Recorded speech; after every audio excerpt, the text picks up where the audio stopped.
Ooh, kitty. Ooh, big kitty. Now back with the Pet Project, the real-life Catwoman, Tammy Trujillo. And certainly we are going to talk about kitties today, but we are focusing on puppies at this moment. With us is Karen Duet from Canine Companions, and talking about just the amazing training that these companion dogs get and the amazing ability these dogs develop to make decisions.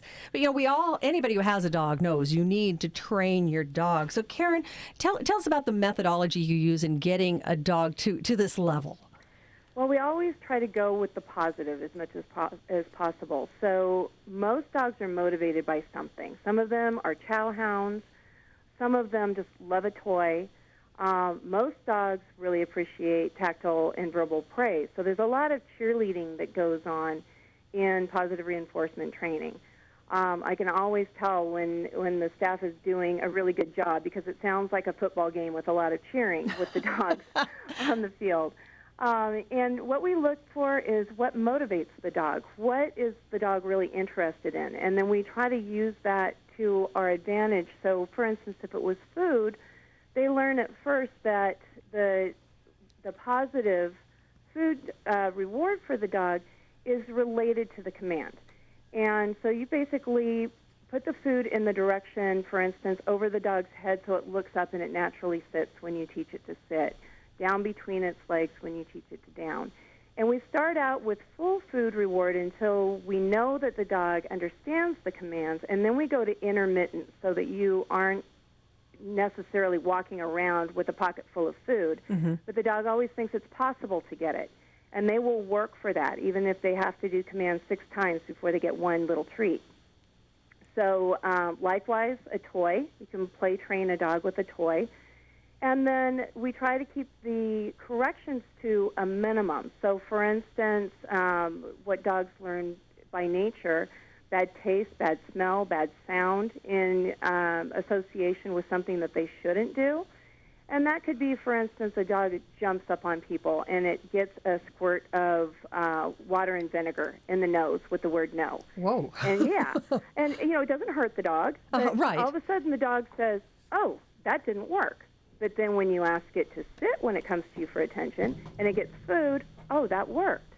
So why would I do the negative thing and get the squirt in the nose with the bottle, the little squirt bottle, when I can do the positive thing and come and get my toy or come and get a piece of food? So it's really drawing very clear black and white lines in the dog's mind so that they choose on their own to do the correct thing. Now, I've heard of using water before, but the addition of the vinegar just to create a more powerful point? Yes, they don't like the smell of the vinegar. And it's Who does?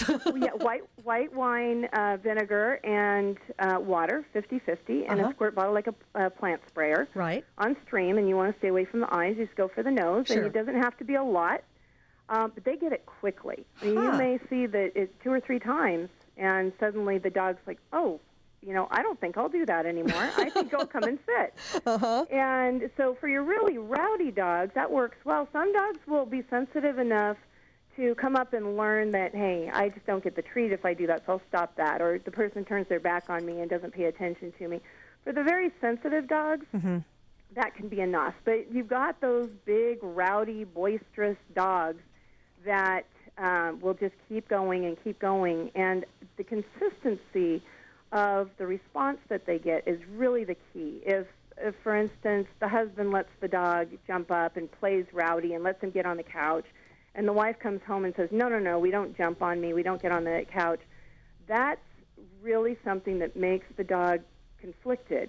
Right. And it keeps that the dog trying to do that behavior because sometimes it works for it and sometimes it doesn't. Right. Yeah, so drawing those clear lines and having the whole family involved with what the responses are according to the dog's behavior is really, really important. It almost sounds like you really need to think of your dog as a 5 or a 6-year-old child and apply the same basic consistencies and rewards and praise. Correct.